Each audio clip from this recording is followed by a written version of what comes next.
নমস্কার, শুভ্রার Bengali story telling চ্যানেলের আজকের গল্প অচিন্ত্য কুমার সেনগুপ্তের লেখা। গল্পের নাম দ্বিতীয় জীবন। মারপিট দাঙ্গা শুরু হয়ে গেছে। আগুন লেগেছে বস্তিতে। দোকানপাট লুট হচ্ছে, পুলিশ টিয়ার গ্যাস ছুঁড়ছে, জনতাও পাল্টা ইট পাটকেল এসব ছুঁড়ছে। পুলিশ এবার বুঝি গুলি চালায়। পালাও পালাও, যে যেদিকে পারল সব ছুট দিল। নরহরি আর হিমানিও ছুটল। কাছে একটা নতুন বাড়ি তৈরি হচ্ছে, দিক বিদিক না তাকিয়ে তার মধ্যে ঢুকে পড়ল হিমানি। পেছনে নরহরিকে উদ্দেশ্য করে বলল, চলো এটার মধ্যে ঢুকি। হঠাৎই জনতার মধ্যে জড়িয়ে পড়েছিল তারা। ভেবেছিল বুঝি মামুলি মিছিল, কিন্তু হঠাৎ যে এমন একটা প্রলয় কাণ্ড করে তুলবে এটা হিসেবের মধ্যেই আনেনি। নরহরি এদিকে নিয়ে এসেছিল বেড়াতে। হিমানি তো অন্য প্রস্তাব এনেছিল, বলেছিল চলো আজই রেজিস্ট্রিটা করে ফেলি। আজই? তুমি বলেছিলে না একটা দিন দেখতে পাঁজিতে? পরশু কিন্তু খুব ভালো দিন ছিল। দরকার নেই দিনে, ঝলসে উঠেছিল হিমানি। এক্ষুনি চলো, শুভস্র শীঘ্রম, সব পাকা করে ফেলি। বাবা মাকে দলিলটা দেখাই, ওদের স্তব্ধ করি। চলো, আর দেরি নয়। যা অবধারিত তাকে স্থগিত রাখবার কোনো মানেই হয় না। কিন্তু আজ এক্ষুনি সাক্ষী কই? রাস্তার থেকে দুটো লোক ডেকে নিলে হয় না? আরে কি যে বলো, আমার কলেজের 2 কলিগ সাক্ষী হতে রাজি হয়েছে। পরশু তাদের পাওয়া যাবে। উফ, পরশু? আরো 2 দিন? 2 দিন আর কতটুকু? না, আমার আর দেরি সইছে না। আমার নির্বাচনী যে চূড়ান্ত, তার উপর যে আর কারো বিচার চলে না, এটা সরকারি প্রমাণ না দেয়া পর্যন্ত আমার শান্তি নেই। না, সে ব্যারিস্টার নয়, ইঞ্জিনিয়ার নয়, বড় কোনো চাকুরি বা ব্যবসাদার নয়। সে একজন সাধারণ প্রফেসর। হ্যাঁ, দেখতে সে রাজপুত্রও নয়, অবস্থাও তার বড় নয়। হ্যাঁ, তার নামটাও খারাপ, তবু সেই আমার সমস্ত। এটা আর মুখের কথা নয়, কাগজে কলমে দাখিল করতে চাই বাড়িতে। আমি যা প্রতিজ্ঞা করি তা যে রাখি, আমার যে যেমন কথা তেমন কাজ, তার যে নড়চড় নেই, তার সার্টিফিকেটটা হাতে পেলে পর আমার জ্বালা মিটবে। হ্যাঁ, আর 2 দিন দেখতে দেখতে কেটে যাবে। চলো আজ একটা অন্যদিকে যাওয়া যায়। ফিরতে ফিরতে সন্ধ্যা হয়ে গেছিল। আর কি কক্ষণেই যে হাঁটা ধরেছিল তারা, বুঝতেই পারেনি 2 ঘন্টার মধ্যে কি সব ঘটে যেতে পারে। চলে এসো, পেছনের লোককে আবার তাড়া দিল হিমানি। যে হিমানির পাশে এসে দাঁড়ালো, অন্ধকার হলেও বেশ ঠাহর হলো যে সে নরহরি নয়, একটা প্যান্ট শার্ট পরা একটা অচেনা ভদ্রলোক। এ কি, আপনি কে? হিমানির মুখটা খুব বিবর্ণ হয়ে গেল। আমি? সঞ্জয় বলল, কেন, আমাকে কি ঠিক মানুষ বলে মনে হচ্ছে না? কিন্তু আপনি এখানে কেন? হিমানির প্রায় কান্না। এ তো আমার প্রশ্ন হতে পারে, আপনি এখানে কেন?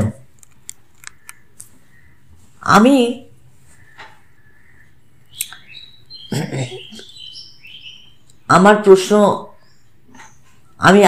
আমি এখানে একটুখানি আশ্রয়ের জন্য ঢুকেছি। আমারও সেই কথা। এখান থেকে বেরোবো কি করে? এখন বেরোনোটা ঠিক নিরাপদ নয়। এখনো গুলি চলছে, পুলিশ টহল দিচ্ছে। এখন চুপচাপ গা ঢাকা দিয়ে থাকাটাই ভালো। বাহ, এখানে থাকবো কি? বিপদে পড়ে মানুষ আরো কত জঘন্য জায়গায় থাকে, বনে বাজারে, মানে যেখানে খুশি, ড্রেনে নর্দমায়, যেখানে পারে লোকে থাকে। কিন্তু আমার সঙ্গে যে ছিল সে কোথায় গেল? আমি তো আপনার সঙ্গে ছিলাম, আপনি তো এই শেষকালে এসে জুটলেন। শেষকালে যে জোটে সেই তো আসল, শেষের সঙ্গেই তো সঙ্গী। কিন্তু কি হবে? ছটফট করে উঠল হিমানি। রাত ভোর হবে, কেন ভয় পাচ্ছেন? চলুন না, মস্ত বড় বাড়ি, দেখি না এখানে কি আছে বা কি করা যায়। না, হিমানির স্বর যেন আরো দৃঢ় করার চেষ্টা করে। নাকি আপনি এমনি দাঁড়িয়ে থাকবেন? সঞ্জয় শাসনের সুরে বলল, ভেতরে চলুন। আমি আপনাকে চিনি না। দুনিয়ায় কে কাকে চেনে? আমি কি আপনাকে চিনি? কিন্তু বাইরের থেকে আপনাকে দেখে ফেললে বিপদ আছে, পুলিশ ধরে নেবে। শুধু আপনাকে না, আপনার জন্য আমাকেও। আমরা দুজনে এখন এক নৌকোর সোয়ারি। আমাকে ধরবে কেন? ধরলে আপনাকে ধরবে। আমাকে ধরল তো এই এমটি হাউসে অন্য চার্জে ধরবে। আপনার জবানবন্দি লাগবে, তাতেও আপনার রেহাই নেই। তাছাড়া পুলিশ কেন, গুন্ডারাও হয়তো ঘোরাফেরা করছে। তারা এমন জিনিস দেখলে কি করবে কে জানে। ভেতরের দিকে সরে গেল হিমানি। দেখা গেল নিচের কোণের দিকের ঘরে কটা নেপালি ছোকরা দিব্যি সংসার সাজিয়ে বসেছে। খিলখিলা হাসিতে গুলতানি করছে প্রাণ খুলে। মা, ওরা কারা? ওরা বলল ওদের একজন এ বাড়ির দারোয়ান, বাড়ির মালামালের তদারকি করে, আর দুজন হচ্ছে ওর জ্ঞাত ভাই। আপনারা কে? দুজনে বাড়ি থেকে বেরিয়েছিলাম সিনেমা দেখব বলে, স্বচ্ছ মুখে বলল সঞ্জয়। হঠাৎ এই ভিড়ের মধ্যে আটকে পড়েছি, এখন ফিরি কি করে? রাত্রে বাইরে বেরোনো যাবে না, এই অঞ্চলে কারফিউ পড়ে গেছে। কারফিউ? কেউ জানি না তো। হ্যাঁ, সন্ধ্যে 7টা থেকে সকাল 6টা পর্যন্ত। সর্বনাশ! আজ তাহলে বাড়ি ফেরাই বন্ধ? যেন সমস্ত অপরাধ সঞ্জয়ের। এমন একটা ভ্রুকুটি করে ভয়াল চোখে তাকালো হিমানি তার দিকে। তাতে কি, একটা রাত একটু অন্যরকম করে কাটিয়ে দেব। সঞ্জয় সুখী উদাসীনের মতো বলে। তারপর লক্ষ্য করলো দারোয়ানকে। কোন জায়গাটা ভালো হবে বলো তো? ওপরে যান, এই টর্চটা নিন। ছোট একটা টর্চ দিল দারোয়ান। উপরে ঘর আছে? ঘর মানে ছাদ দেওয়াল আছে, যেন সব বুঝতে পেরেছে এমনভাবে হাসলো দারোয়ান। জানলা কপাট বসেনি এখনো। এই যে এইদিকে সিঁড়ি, এই যে, এসো, চলে এসো। ওপরে উঠতে লাগলো সঞ্জয়। তবু দ্বিধা করতে লাগলো হিমানি। ওপরের সঙ্গীটা বাঞ্ছনীয় না নিচের এই লোকগুলো? স্থির করবার আগেই দারোয়ান বলল, যান, ওপরে যান। অগত্যা ওপরে উঠল হিমানি। ক্রুদ্ধ মুখে বলল, আমাকে তখন তুমি বললেন কোন হিসাবে? আরে তাতে কি হয়েছে? একেবারে উড়িয়ে দিতে চাইল সঞ্জয়। আপনি তো আমার চেয়ে বয়সে ছোটই হবেন। ছোটকে তো তুমি বলা যায়, বলা যায় না? না, ভদ্রমহিলার মান রেখে কথা বলা উচিত। আপনি বুঝবেন না, মানের জন্যই তো তুমি বললাম। ওরা বুঝলো আপনি আমার আত্মীয়। বাড়ি থেকে একসঙ্গে বেরিয়েছি, একসঙ্গে বেরোবার মতো আত্মীয়। তাহলে তুই বললেই পারতেন। ছোট বোনটার সবাই ভাবতো ছোট বোন। তুই? ওরে বাবা, ওটা সব সম্পর্কেই চলে। প্রেমের সম্পর্ক তো ওটা নিদারুণ ব্যঞ্জনা। তারপর ছোট বোনকে নিয়ে সিনেমা যাবার দিন আর আছে নাকি? যাক, আপনার যখন আপত্তি, আপনি করেই বলবো। কিন্তু দেখুন তো, এই ঘরটাই বুঝি ভালো? ভালো মানে দেয়ালের অংশ বেশি এবং ফোকরের অংশটা কম আছে এই ঘরটায়। হিমানির মায়ের কথা মনে পড়ল। কি একটা সমবয়সী ছেলেকে বিয়ে করবার জন্য ঝুঁকেছিল। বয়সে বেশ একটা বড় না হলেও কি শ্রদ্ধা আসে? আর মূলে শ্রদ্ধা একটু না থাকলে কি ভালোবাসাটা টেকসই হয়? একসঙ্গে এক গ্লাসে যে পড়ে, তার সঙ্গে বন্ধুত্বটা যেমন স্বাভাবিক, তুই তো পারিও স্বাভাবিক। হিমানি বলেছে, এসব বিবেচনা বৃথা। আবার নির্বাচনে চল বিচ্ছল, এসব কিচ্ছু নেই।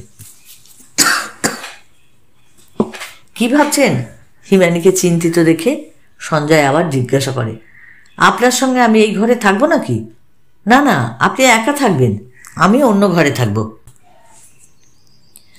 যেখানে দরজা জানলা নেই সেখানে আবার আলাদা ঘর কি? আপনি তো অনায়াসে হেঁটে চলে আসতে পারেন। তা তো পারি, না হেঁটে উপায় কি? বসবার জায়গা টায়গা তো দেখতে পাচ্ছি না, মেঝেও তৈরি নেই। সারা রাত আপনি হেঁটে বেড়াবেন? আপনাকেও হেঁটে বেড়াতে হবে, কেননা থামলেই বসলেই তো এক ঘরে থাকা হয়ে যাবে। সত্যি? শিউরে উঠল হিমানি। আকুল স্বরে বলল, দেখুন না বাইরে বেরোনো যায় কিনা। শুনলেন না, কারফিউ। ওরা কি জানে, বানিয়েও তো বলতে পারে। দেখছেন না রাস্তাঘাট কিরকম নিঝুম, গাড়ি টাড়ি তো নেই, একটা রিক্সাও যাচ্ছে না, লোকজন সমস্ত উধাও, বাড়ি ঘর বন্ধ, শুধু মিলিটারি জিপ যাচ্ছে আর পুলিশের বুটের শব্দ। কি হবে? যা হবার তাই হবে। যেন আরো ভয় পেল হিমানি। বলল, আমি তাহলে নিচে যাই। নেপালিদের আড্ডায়? ওদের কাছে কিন্তু কুড়কি আছে। সত্যি, যদি ওরা আমাদের আক্রমণ করে? করলে আমাকে করবে, আপনার কেসও স্পর্শ করবে না। মানে যদি করে আমাকে মেরে ফেলে পরে করবে। কি বলছেন? আমার জন্য আপনি প্রাণ দেবেন? মানে মুখে বলতে বলতে মুখে মুখে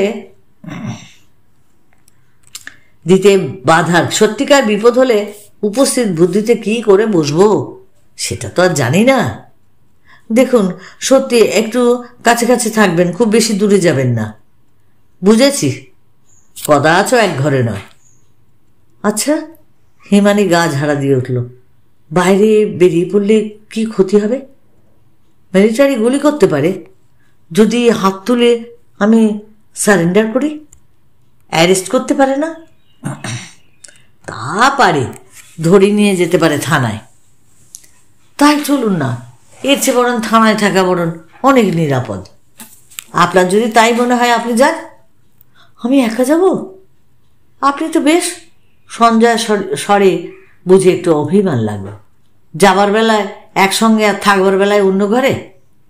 আপনি তো স্বাধীন, আপনি চলে যান না নিজের পথে। আমি এখন এমন আশ্রয় ছাড়ি কেন? একা আছি, একাই কাটিয়ে দিতে পারবো। কি সাংঘাতিক! হিমানি একটা আতঙ্কিত আওয়াজ করল। সঞ্জয়ের প্রস্তাব শুনে নয়, দুটো নেপালি নিচের থেকে একটা দড়ির খাটিয়ার উপরে তুলে এনেছে দেখে। খুব ভালো, খুব আচ্ছা। সঞ্জয় উচ্ছ্বসিত হয়ে উঠল। হিমানিকে বলল, আর চাই কি? এবার বসো পাতুলে, ইচ্ছা করলে গা মেলে শুয়েও পড়তে পারো। নেপালি দুটো হে হে করে হাসতে লাগলো। আচ্ছা ভাই, একটা ক্যান্ডেল হবে?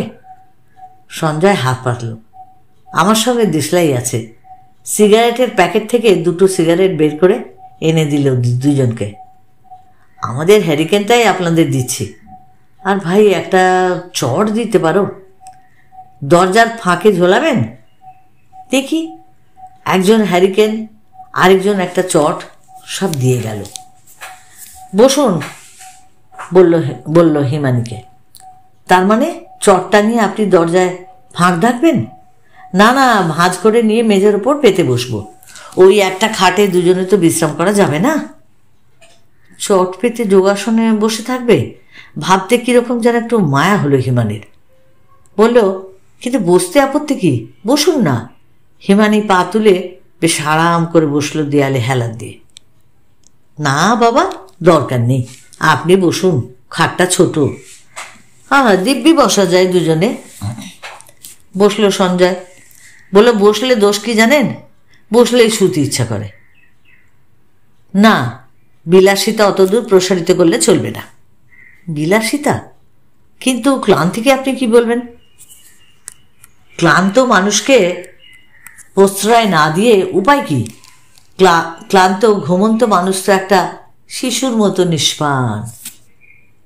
বেশ তো, শোবেন, আমি মেঝেতে তখন চটের ওপর বসে থাকবো। তার মানে আপনার কথা মতো কাছাকাছি থাকবেন।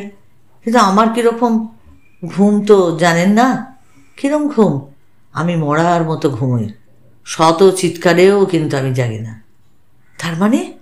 তার মানে আমাকে ঘুমন্ত দেখে কেউ যদি আপনাকে চুরি করে নিয়ে যেতে চায়, আপনি চেঁচামেচি করলেও কিন্তু আমি জাগবো না। কিন্তু গায়ে জোরে ঠেলা মারলে তাহলে হয়তো জাগতে পারি। কিন্তু ওরা কি আপনাকে সেই চান্স দেবে? তাহলে কারোরই শুয়ে দরকার নেই, আমরা দুজনেই জেগে থাকবো। দুজন জেগে থেকেই বা করবেনটা কি? গল্প করব। গল্প করারও বিপদ আছে। আপনি কখন আপনার থেকেই তুমিতে চলে আসবে, কিন্তু তার আগে কিছু খাবার জোগাড় করা যায় কিনা দেখা যাক। উঠে পড়ল সঞ্জয়। হিমানির মনে হলো আপনি থেকে তুমিতে আসার মধ্যে একটা নতুন রকম আস্বাদ আছে। অচেনা দুজনের যখন বিয়ে হয় তখন গোড়াগুড়ির থেকেই তুমি বলে, আর নরহরিও তার মতো এক ক্লাসের ছাত্র হলো সেই তুমি, নয়তো তুই, কখনো আপনি নেই।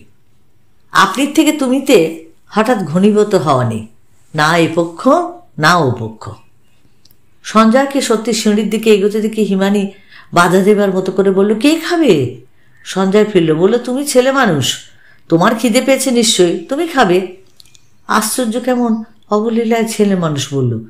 নরহরি কোনোদিন তাকে ছেলে মানুষ বলেনি, আর বলবেও না, পারেও না বলতে। কেউ কাউকে বলবে না, তাদের অভিধানে ও সুন্দর শব্দটা নেই, তারা সমান সমান। থাক, বাহাদুরিতে কাজ নেই, দিব্যি বলতে পারত হিমানি। বাহাদুরি মানে? কত দূর দুর্গম জায়গায় কনস্ট্রাকশনের কাজ করেছি, রাতে ফিরতে পারিনি, সাইটেই রাত কাটিয়েছি না খেয়ে। কি কাজ করা হয়? এই মিস্ত্রির কাজ, হেড মিস্ত্রির। আপনি ইঞ্জিনিয়ার, যাদের দিন পড়েছে আজকাল, অথচ যাদের কেউ দেখতে পারে না, অর্ধশিক্ষিত মনে করে। এসব বাজে কথা। আমার বাবা খুব ইঞ্জিনিয়ারের ভক্ত, আর আমার মা ব্যারিস্টারের। এ কি, আপনি উঠলেন কেন? বসুন। সঞ্জয় আবার বসলো এক কোণে, জিজ্ঞাসা করলো, আপনি কার ভক্ত? আমি কারোর ভক্ত নেই। আচ্ছা, আপনি যে বাড়ি ফিরছেন না, আপনার স্ত্রী তো ভাববেন না, যেমন আপনার স্বামী ভাববেন? দুজনেই হেসে উঠল একসঙ্গে। আমার জন্য আমার বাবা মা ভাবেন। হিমানির কেন কে জানে আর কারোর কথা মনে এলো না। আমার জন্য সেটাও নেই, কেউ নেই এই মুহূর্তে, আপনি ছাড়া কেউ নেই। যাই, ওদের কাউকে একটু ডাকি, ওদের তো একটা নাম আছে, বাহাদুর। সঞ্জয় উঠে পড়ল, সিঁড়ির কাছে গিয়ে ডাকলো, বাহাদুর। দারোয়ান এসেই হাসল। কি, চট টাঙাননি? না, শোনো, কিছু খাবার জোগাড় হবে, দোকান তো সব বন্ধ। হ্যাঁ, আপনাদের জন্য রুটি আনছি, রুটি আর ভাজি, আর দুটো গ্লাস আর এক কুজো জল। গ্লাস অবশ্য একটাই। যা বলে তাতেই দারোয়ান রাজি, আর সেই আকর্ণ বিস্তৃত হাসি। উফ, তুমি কি ভালো। ইনি উল্টে কেবল তোমাদেরই ভয় করছেন। সঞ্জয় মুখ গম্ভীর করল। না না, কিছু ভয় নেই, আপনারা নিশ্চিন্ত হয়ে থাকুন, খেয়ে দিয়ে শুয়ে পড়ুন। চট টাঙাবার দড়ি পেরেক লাগবে? হিমানির দিকে চেয়ে হাসল সঞ্জয়, বলল, চট না টাঙালেই বাকি, উপরে তো কেউ আসবে না। না না, কেউ না, আমরা নিচে সারা রাত পাহারা দিই, আপনারা নিশ্চিন্ত হয়ে ঘুমন।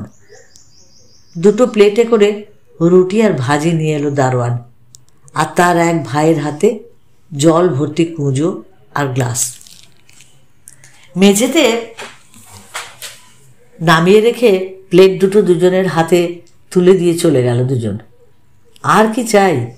খাদ্য, পানীয়, সজ্জা, আর কি চাই? খেতে শুরু করে দিল সঞ্জয়। আচ্ছা, আপনাকে কে বলেছে আমি আপনার চেয়ে নেপালিদের বেশি ভয় করছি? না, কে বলেছে? আমাকেই তো বেশি ভয় করা উচিত। তাই যা বলছি শুনুন, খেয়ে নিন, খাওয়া পর্যন্ত ভয় নেই, তারপরেই ভয়। মানে?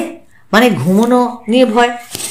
দেখছেন না সব ওরা কেমন সমান সমান ভাগ করে দিয়েছে, আলাদা আলাদা প্লেটে দুখানা করে রুটি, যার যা তার তা। কিন্তু দেখছেন তো? সঞ্জয় জিতপাটের মতো হেসে উঠল।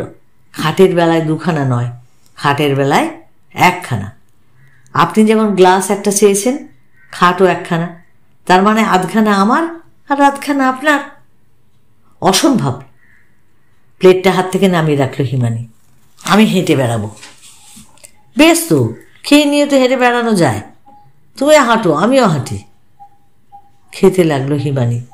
ভরা মুখে বলল, আপনি সাংঘাতিক লোক বাবা। আর একটা নির্জন পুরী, অন্ধকার, একটা মাত্র হ্যারিকেন নিভে গেল গেল বলে, রাস্তায় লোকজন নেই, আলো নেই, আশেপাশের সমস্ত বাড়ি বন্ধ, পুলিশ ও ডাকা যাবে না। ভালো হচ্ছে না কিন্তু। ভালো তো কিছুই দেখছি না, আমাকে ভয় পাইয়ে দেবেন না। তাহলে লক্ষ্মীটির মতো শুয়ে পড়ো, ঘুমো। আর আপনি? আমি চটের আসনে চোটে মোটে বসে থাকবো। ওরে বাবা, আমি ঘুমোবো আর আপনি দেখবেন? সেটা ভীষণ অসহায় লাগবে। জেগে থেকেই বা তুমি এমন কি অসহায়? বেশ তো, তবে খাটটা ছেড়ে দাও, আমি ঘুমোই, তুমি জেগে থাকো। এখন মনে হচ্ছে সে বুঝি যেন আরো ভয়ের। তাহলে শোনো, যার জন্য যে কথা ভেবে এত ভয়, সেই ভয়টাকে দুজনে শেষ করে দিই। তার মানে খাটটাকে আধখানা করি, অবশ্য মনে মনে, কাটাকাটি না করে। এক আধখানায় আমি শোই, আর আধখানায় তুমি শো। মানুষ দুজন হলে যেমন শোয় আর কি। দিব্যি হাসতে লাগলো সঞ্জয়। তাহলে আর ভয় ঠয় কিছুই নেই, ভয়ই তখন ভয় পায়। বলিনি আপনি একটা ডেঞ্জারাস? বলছি তো সব মুখেই, তাই সমস্ত খাটটাই আপনাকে ছেড়ে দিচ্ছি। এক ঝটকায় উঠে পড়ল সঞ্জয়। আপনি লম্বা হয়ে শুয়ে পড়ুন তো, এখনো অনেক রাত পাড়ি দিতে হবে। হাতের ওপর মাথাটা রেখে কাত হয়ে পা গুটিয়ে শুয়ে পড়ল হিমানি। ভাবলে বোধহয় কতক্ষণ পরে ভদ্রলোক আস্তে আস্তে শুয়ে পড়বে, কিন্তু না, লোকটা একটা সিগারেট ধরিয়ে ঘরে বাইরে পায়চারি করতে লাগলো। এতক্ষণ হিমানি জেগেছিল বলে বুঝি তার সামনে সিগারেট ধরায়নি, কিন্তু কি আশ্চর্য, লোকটা বারে বারে ঘুরে ঘুরে এসে তাকে দেখে যাচ্ছে না, খানিকক্ষণ দাঁড়িয়ে থাকছে না। তার চেয়ে দেয়ালের ফাঁক দিয়ে তারা ঢালা স্তব্ধ আকাশ দেখতে বুঝি অনেক বেশি সুখ। কতক্ষণ পরে ঘরে ফিরে আসতেই সঞ্জয়ের ওপর হিমানি ঝামটে উঠল। চুপ করে বসুন তো এই খাটের কোণে, বলছি না কাছাকাছি থাকবেন। তুমি এখনো ঘুমোওনি? কি করে আর ঘুম আসে যদি ভূতের মধ্যে পায়চারি করে বেড়ান? আচ্ছা আচ্ছা আচ্ছা, বসছি খাটের কোণে। সংকীর্ণ হয়ে পায়ের প্রান্তের কাছে বসল সঞ্জয়। পা যদি গায়ে লাগে আমাকে কিন্তু কিছু বলতে পারবেন না। না না, বলবো না কিছু, তুমি মনের সুখে পা লম্বা করে দাও। ঘুমের মধ্যে একসময় পা বুঝি লম্বাই করে দিয়েছিল হিমানি, কিন্তু কোথাও একটু বাধা পেল না বলে চোখ ছেড়ে দেখলেও লোকটা মেঝের ওপর চট পেতে বসে দেয়ালে ঠেস দিয়ে দিব্যি ঘুমোচ্ছে। নরহরি কি কখনো পারত এমন ঘুমোতে? কিন্তু হিমানির কোনো সারা শব্দ করতে ইচ্ছা হলো না, যদিও ওর ওই ঘুমটুকু নষ্ট হয়। আহা, ঘুমোচ্ছে লোকটা, ঘুমোক। ক্লান্ত ঘুমন্ত মানুষ যেন একটা শিশুর মতো নিষ্পাপ। আবার ঘুমিয়ে পড়ল হিমানি। জেগে উঠতেই তার ভয় ভয় করতে লাগলো। ঘরে কেউ নেই, আলো জ্বলছে না, শুধু ভাঙা রোগা চাঁদের পাণ্ডুর মুখটা দেখা যাচ্ছে। নাম জানে না, ধাম জানে না। হিমানি হঠাৎ জেগে উঠল। তুমি তুমি কোথায়? এই তো এখানে। পাশের ঘর থেকে চলে এলো সঞ্জয়। আপনি শোননি? উঠে বসল হিমানি। আহা, কি আপনার প্রশস্ত খাট আর প্রশস্ত হৃদয়। এবার আপনি শোন, আমি বরং জেগে থাকি। হিমানি খাট থেকে নেমে পড়ল। আহা, কি দয়া, কি স্নেহ আপনার। আপনি কি এরকম করে বুঝি বলে আমাকে দেখলে হৃদয়হীন বা নির্দয় মনে হয়? কিছুই মনে হয় না, মনে হয় পৃথিবীতে এক দ্বিতীয় জীবন। এক মুহূর্তে চুপ করে রইল হিমানি। ভাবল নরহরিকে কি সে বলতে পারত দয়া বা স্নেহের কথা? নরহরি কি দিতে পারত দ্বিতীয় জীবনের সংবাদ? আচ্ছা, এখন কটা? জিজ্ঞাসা করল হিমানি। প্রায় পার করে এনেছি, আর একটা স্টেশন। স্টেশন মানে আর 1 ঘন্টা। সঞ্জয় হাসল।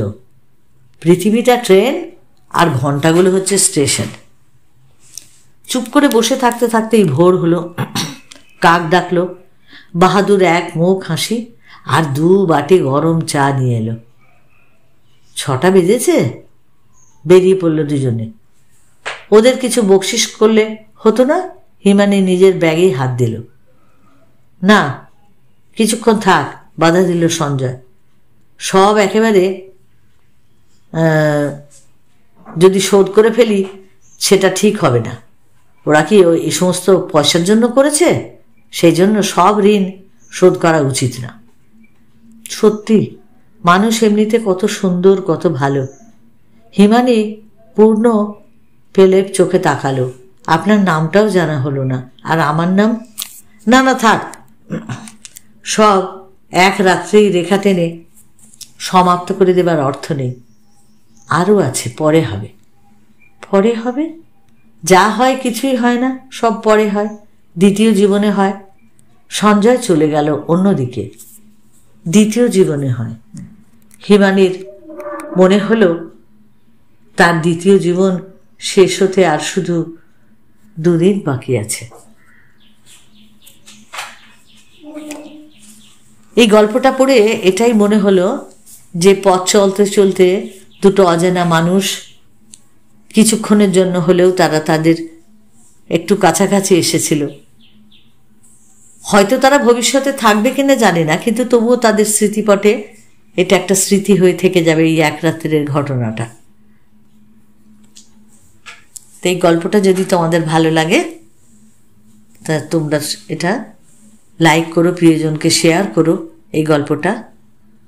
আর যারা নতুন, এখনো আমাকে সাবস্ক্রাইব করোনি, প্লিজ প্লিজ একটু আমাকে সাবস্ক্রাইব করে একটু আমার পাশে থেকো, আমাকে পথ চলতে সাহায্য করো।